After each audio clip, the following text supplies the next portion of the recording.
a lot of those little things that I've learned in the early years of my life, when I go back to those time, brother, I try to find the usefulness in those things.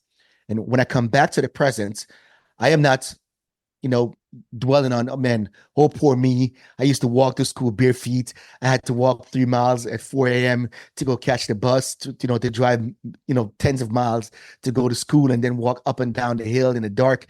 I don't go to the past to find a negative thing. I go to the past to find how did that improve my resilience today? You know what I mean? How was that shaping me to become who I am today? Mhm. You know what I mean? So I think the past is important as long as we're choosing to find value in it. Are you a hardworking dad, juggling family responsibilities while dreaming of building wealth through real estate? Welcome to the Invested Fathers Podcast, where we explore how to balance investing and fatherhood. I'm your host, Kenny Johnson, founder of East West Capital. Over the past 5 years, I've been buying real estate to free up my time and secure my family's future. Now I'm here to help you do the same.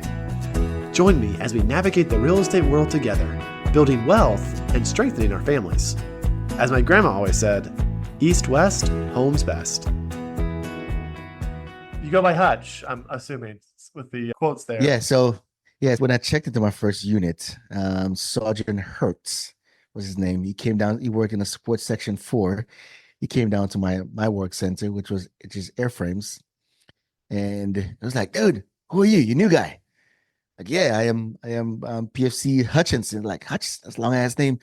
We're just gonna call you Hutch. Like, okay. And Boom. for the past 25 years, Hutch it is. You've been Hutch. Okay. Yeah. Good morning. How are you today? Man, I'm still black, still paying taxes, man. How about yourself?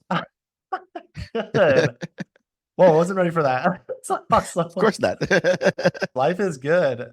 Hutch is currently in Hawaii. What time is it over there right now? I know it's 4:43 in the morning.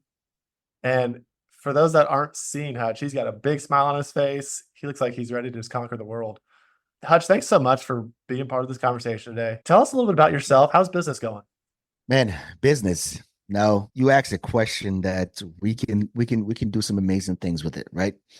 Because with that question, I can go directly into real estate, or I can talk about this single trajectory of life that we get to live, right?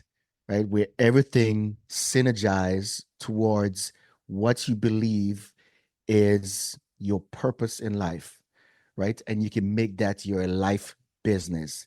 So, I'm an active duty in the Marine Corps, but before that, I lived in Jamaica for 18 years, where I was born and raised.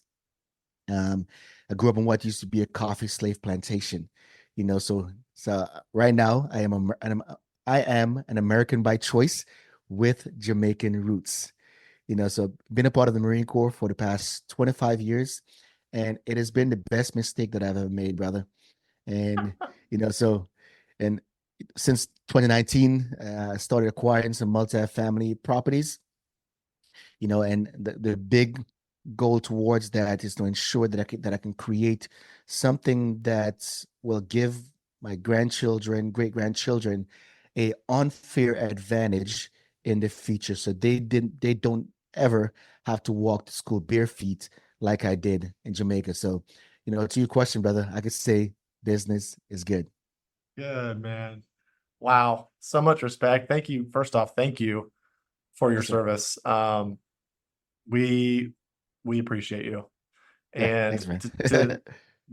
I'm 36 years old and I love my country. I love God and I want to fight for the freedoms that we have however I can, even if it's in my neighborhood. But we Oh yeah, need we need the service that you are providing. So thank you so much for your years of work for us. oh yeah. And also, what an answer, man! You are on mission. That was not a oh yeah, works good, man. I'm doing this and doing that, and whatever. You you have a purpose. I can see it in your eyes, and I love that you already touched on the legacy that you want to leave to your great grandchildren. So let's get into that. So invested fathers. That's the podcast here, and to my listeners, they're most likely dads. Obviously, there's some that are not dads, but We're doing the best to raise our families and do what's right and do Mhm. what we're called to do. I'd like to start the conversation really by understanding a little more about what your family was like growing up. I mean, you got some strong values and beliefs. I can see it. Was that something that was instilled in you at an early age, or how did you become to be who you are? Yeah, I think a lot of things, you know, there are some great thinkers who have drawn the conclusion that give me a child from birth to age 7, and I'll show you the adult. You know, that is true, um, I believe, until that adult decides to become something different, right?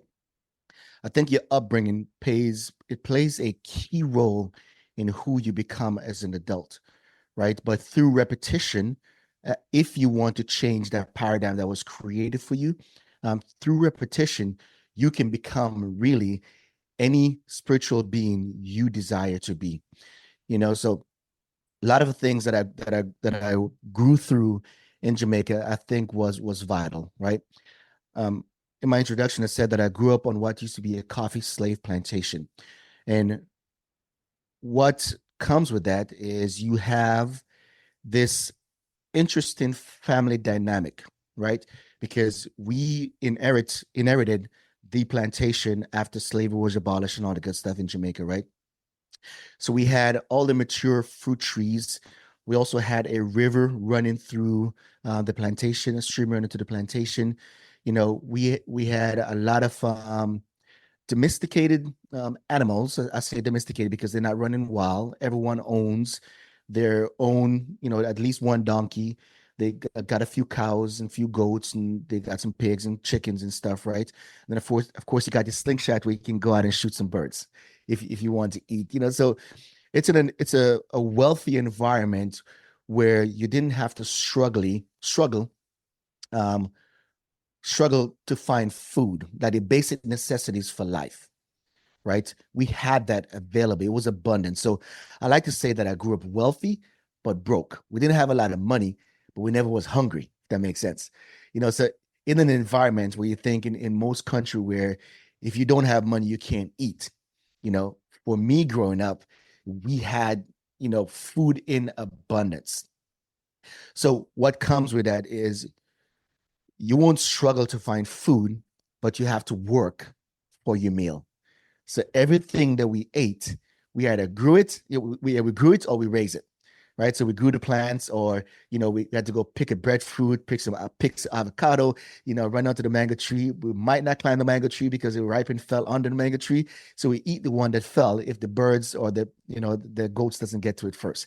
You know what I mean? And I think there's something that we hear throughout life is that patience is a virtue. And what I've learned, especially in my early childhood, and it was solidified recently, not too long ago, I was listening to Grant Cardone, and I'm paraphrasing right now. Grant Cardone says so much useful information that is freaking mind blowing and so transformational, right? I'm paraphrasing it because this is what is useful to me. He says that patience is a virtue, right?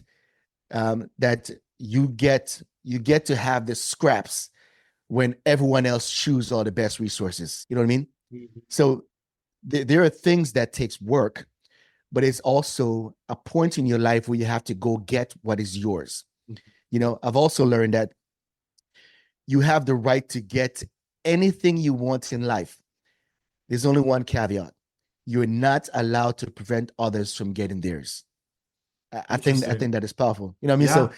a lot of those little things that I've learned in the early years of my life, when I go back to those time, brother, I try to find the usefulness in those things. And when I come back to the present, I am not, you know, dwelling on, oh man, oh poor me. I used to walk to school bare feet. I had to walk 3 miles at 4 a.m. to go catch the bus, to drive, tens of miles to go to school and then walk up and down the hill in the dark. I don't go to the past to find a negative thing. I go to the past to find how did that improve my resilience today? You know what I mean? How Mhm. was that shaping me to become who I am today? Mhm. You know what I mean? So I think the past is important as long as we're choosing to find value in it. It's a Wow. long answer. Sorry. No, that's great. I have so many thoughts. I have a 7-year-old at home, Right. and we are struggling right now with keeping him others focused. You mentioned like going to the tree in the morning to get this avocado, or getting up to go to the bus because you don't want to miss, getting up early to walk and all that stuff. Right. We are not facing any of those problems right now. You're not. So, and I would presume you and your family are not as well. But there are some valuable lessons that were instilled in you at an early age that have created who you are today. And like you said, the 0 to 7, I love that analogy. I can see who you're going to be just based on how you were brought up, but then you get to Right. choose, am I going to be this person that was, brought up, or am I going to choose a different path? So 100%. give me your thoughts on 100% of the Americans aren't facing anywhere near those struggles today. But how do we instill that same level of resilience, like you said, as dads? So that that is a weird thing, brother. That is a weird thing because when you grow, when you grow through those times, right? You do develop a mindset that I don't want that for my children. And I think the injustice that I have done to my children is shield them from that environment, I right? well, I got to stop you because I understand what you're saying. It's like we Right? don't want to, we had hardships. We don't want our kids to have hardships. Mhm. But like, there's got to be some, because I talked to another guy and he said, I want to spoil my kids because I had a rough, we were Yeah. never allowed to do these things. And like, they're little and I want to just pour into them. Is that wrong? What do you think? I don't think it's wrong. Fortunately for my children, we were able to develop I think some good resilience in them, right? Through sports, right? Through moving across the country, creating different challenges for them to learn to adapt to a new environment, new schools, new friends, new house, new neighborhood. So, right. So that in itself gave them the opportunity to be resilient because you take them to a new environment. Sometimes we move, I think most of the time we have moved, halfway through the school year, which is not ideal. It's just the way things line up with the orders for me to move, from Hawaii to Florida to California, I mean, different things, so that does create some level of resilience. And also, I've taken them back to Jamaica a Mm. couple of times to really see the way I grew up. But however, not but, I try to eliminate but from my language. However, when I tell them about some of the things that I thought I was struggling through as a young person, they look at it like, Dad, that sounds like so much fun. You know what I mean? And it's like, it got me thinking, like, yeah, I that know. was fun. You know what I mean? I I love had a that. had a community, yeah, I had a community around me. So even though I get to go down to the river, Yeah. every morning I had to go down to the river, catch 2 buckets of water, you know what I mean? And of course, as I got older, then the bucket became lighter and I can now pull 2 buckets instead of making 2 trips, right? Instead of carrying 1 bucket on my head, I can carry 2 buckets on my hand. You know what I mean? I get to realize that if I move the donkey or the cows from this environment and make the rope this long, then they can eat that much food, and then I can just move them just a little bit more over the following day, then they can eat more food. And what I mean, by the time I get back to a location, what I mean, just like they do in the pastures where they close off one area, allow the grass to grow, and then allow the cow to feed and the cows to feed, and then move them to another location. I mean, just like coexistence of animals, people, and plants. So when I take them back, they're like, "Man, Dad, that sounds like fun." Like it was fun. So there's plenty of ways we can shield our kids from going through unnecessary adversity, but still help them to develop resilience by the um, by the quality of conversation we have to them and the things that we expose them to let them know, um, we talk about some things, and here is how you can learn from other people's mistake without growing through that struggle.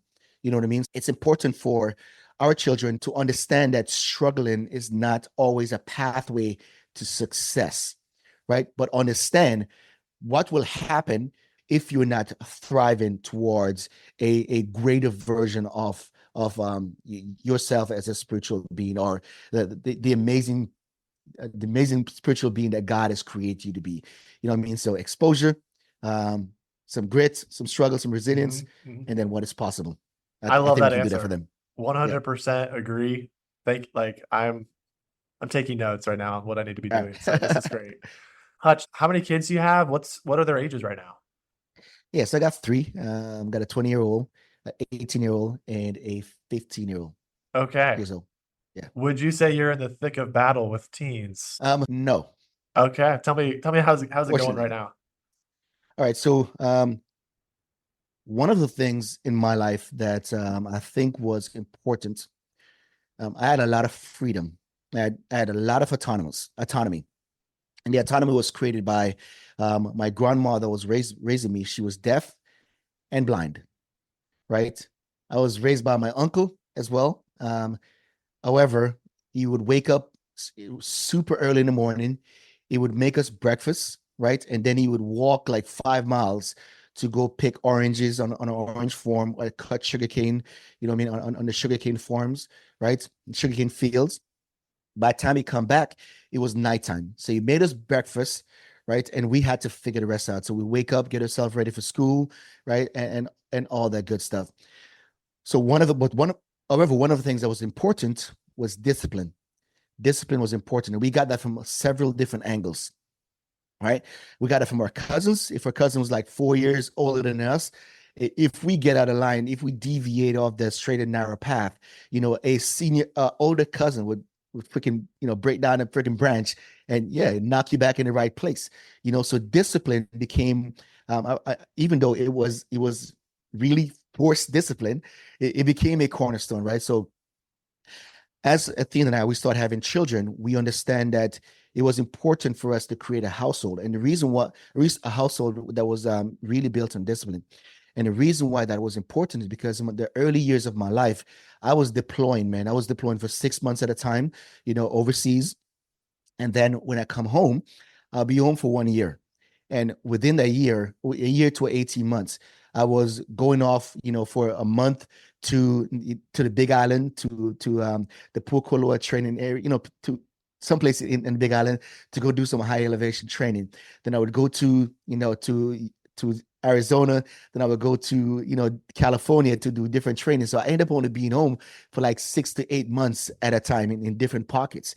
So it was really important for the family dynamic to be built, to be structured and built on discipline. So our kids learn really early what was acceptable behavior.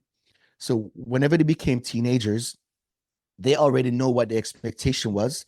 And between Athena, myself, and our three children, we develop a level of mutual respect in our household, right? To where we treat them with a high level of respect. And it was reciprocated, because one of the things we have established in our household very early in our children's life is that you don't respect people because of who they are, right? Or what they do, right? You respect people because of your character, of who you are, right? So you disrespecting somebody, it's not based on their action. That is based on your reaction to whatever perceive whatever feeling you get from those individuals, right? So we help our children to develop real early in their life that you don't respect people because of who they are.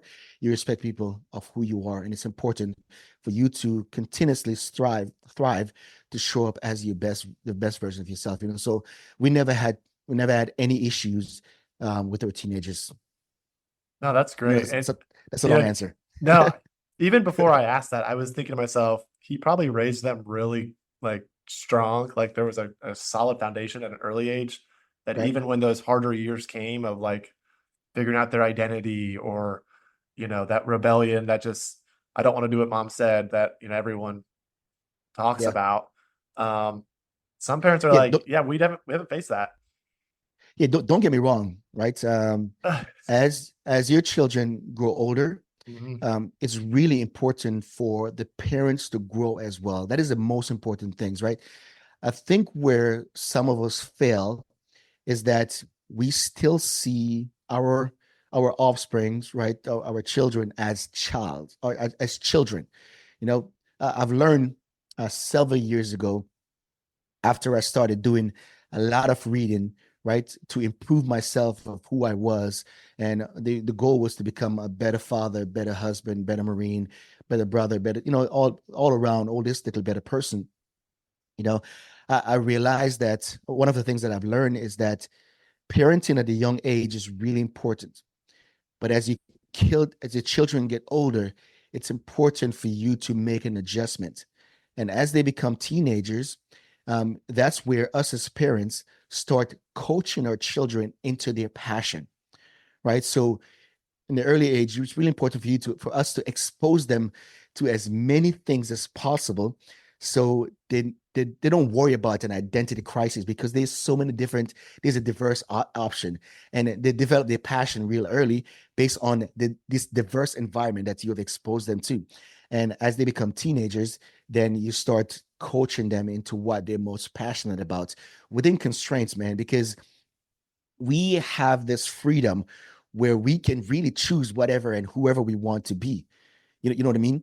Mhm. But however, there is a challenge with identifying what I gotta careful as I say some No, of these no. I things. think I There think I is know where you're a going. I feel you. yeah. So well, once we start having conflicting identity, then I really hope and trust that whoever we are or our children, they have developed the trust in someone that can provide them the guidance of what right look likes. You know what I mean? Well said. So even though we do get to choose whatever the hell we want to be, Mhm. there are some things that are acceptable, whether it's our family dynamic or it's what societal norms have improved to be or have changed to be, or and also the cultural norm, which will give them the most acceptance in that version of themselves, right? Mhm. I really hope that we become the parents that our children trust to provide them the guidance they need if and when they don't have some kind of identity crisis, right? Whether it's just in school, what college you want to go to, career field, what field you want to go to. Do you want to go to the military? Do you want to go to college route? Do you want to be an entrepreneur? Or do you want to go do some mission work because you feel that's your life calling and you want to do something to get you to a place in your life that you envision that you're passionate about? You know what I mean? I trust that they have developed a high level of trust with the community, especially the household that we have created with them. Excellent answer. And you Yeah, said a few things that have sparked some ideas in my mind in regards to, do true north or, you know, is yeah, what's right for you, right? I'm a Christian and I have the scripture as my guide yeah. for, some really big questions. I think it's probably most helpful to hear where have you found that growing up or over the last 50 years? Yeah. So growing up in Jamaica, it's I wouldn't say it's a weird dynamic. It's traditional, like very traditional. Like you deviate from what traditional household and different things look like, then it's you're going to have some challenges, especially in the era in which I grew up in. However, due to the diverse nature of what I do in the Marine Corps and the acceptable environment and the acceptable diverse environment that we operate in, from different race, color, creed, family dynamic, sexual orientation, all that good stuff, all the stuff come together.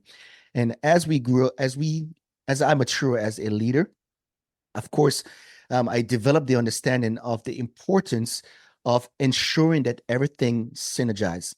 And when you think about it, if you focus on creating synergy within your workplace towards a common goal, right? In my case, our goal is to ensure that the Marine Corps is ready, right, whenever a nation is least prepared. And the team that I have, right, is the team that I am going to fight with. The same is true about our household, right? We create the synergy, and we ensure that we have good, strong family values, and every decision that we make is, well, I say most decision that we make should synergize with the family dynamic and the family values that we have created, with the understanding, especially as parents, that as your children mature, the things that we have taught them at an early age will change as they choose to make different life choices. You know what I mean? So I try not to keep my children in a box. I try not to put anyone in a box, because there's so many things and opportunities and choices that we can make that will give our one single life or fulfillment. I like the concept and the mindset of this life that we're in now, there's more. There are trials, there are confusions, there are hardships where Right. the world is broken, there's sin that's just tainted everything. But we have choices and we have tests and trials, and they matter. Mhm. And we're going to live forever somewhere. Bible talks about this. Somewhere. And heaven or hell, those are the choices.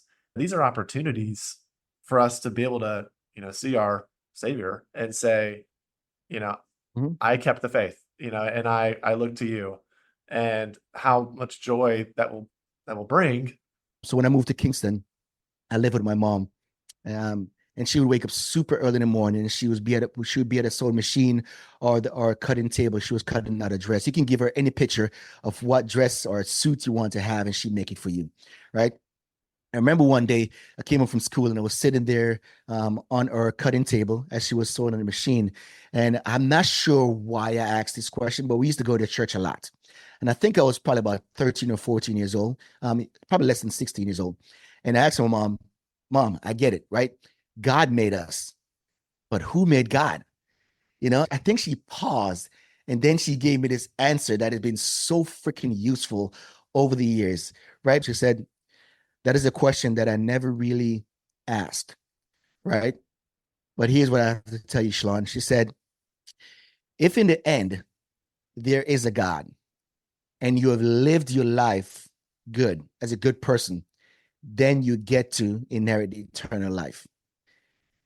If you lived your life as a good person and in the end there is no God, you have lived your life as a good person. But in contrast, if you live your life as a bad person, and in the end is a God, you would have robbed yourself of living an eternal life with God. And in the end, if there's no God and you live as a bad person, you would just be a horrible person and probably didn't have a good life. You know what I mean? So it's this faith that we are aspiring to be where our Creator is. You know what I mean? And I think that gives life a lot of meaning. At least for me, it does. Believing in something of a higher being, higher than myself, and this approach, all relationship with that level of, okay, I am put here to be a good person to everything and everyone, right? Yes. The testimony I hear, you're 13, 14. I mean, that's a crossroads type of age, where you're deciding 100%. Yeah. who you're going to be and what, this is what mom and dad said, but do I believe that? So the fact that there was a relationship with your mom that you probably remember exactly, the way the room looked and what she Oh, was yeah. wearing, it seems like a very vivid memory, Very um, core memory. and a core memory. And your mom gave her best answer that she knew. I had the luxury of my brother, sister, and I, of creating a beautiful birthday party for my mother's 60th birthday. And it was not until a few years ago I really started thinking about how do I ensure that they get through high school and get to college and all this good stuff, right? The things that I think is important because we value education.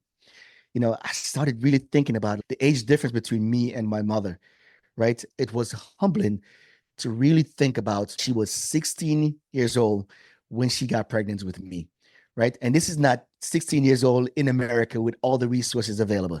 This is 16 years old on the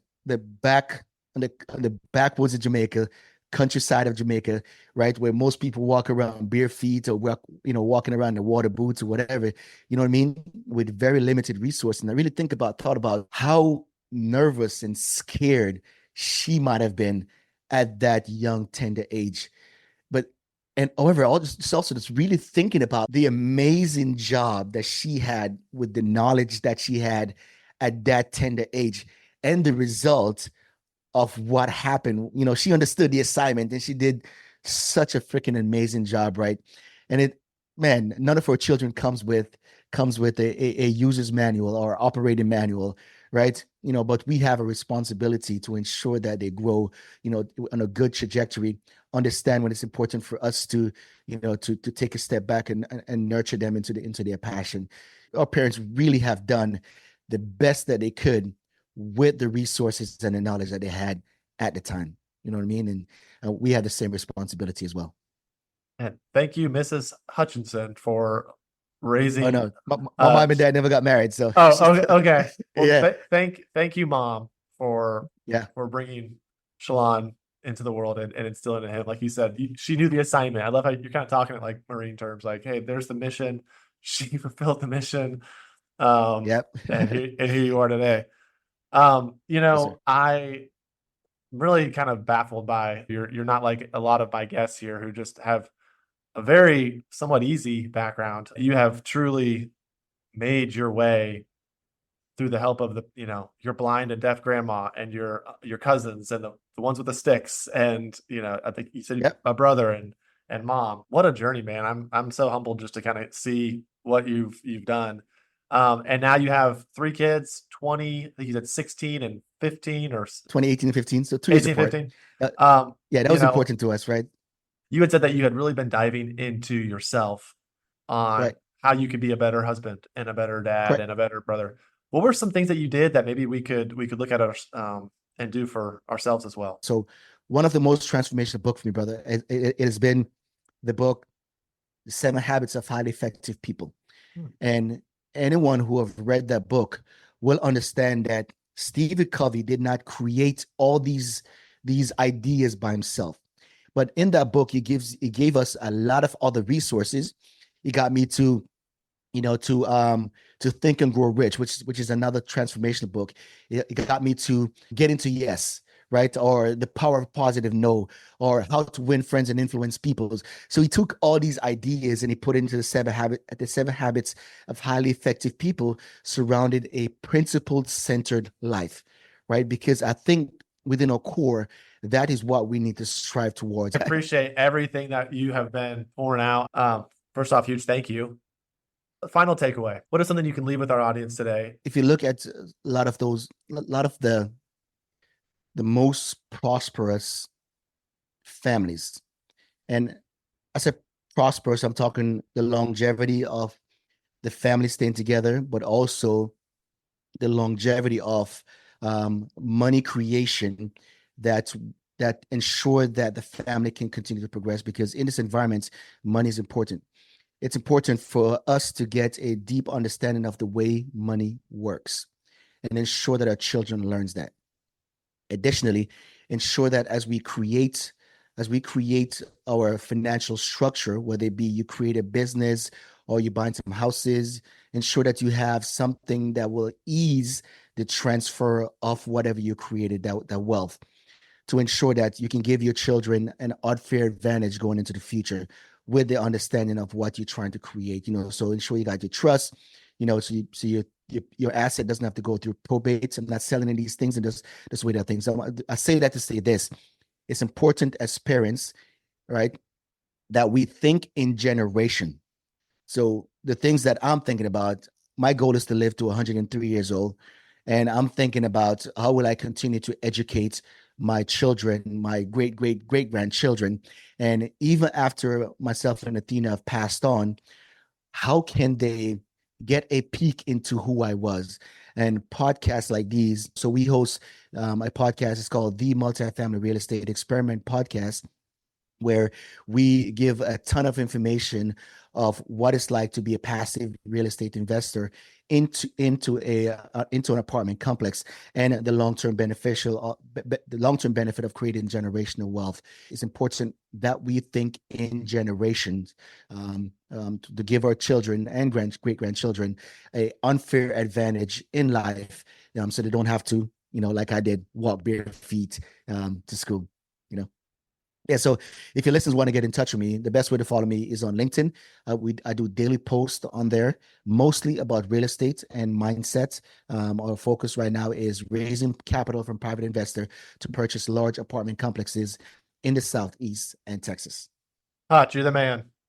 Thank you Yeah. so much for being with me today. Thank you for your time. Thank you for that last bit. We wish you the best, buddy.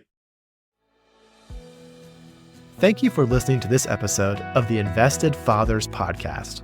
If you liked this episode, we would love for you to click subscribe and leave us a 5-star review. We appreciate all of your hard work as a father and look forward to our next episode together.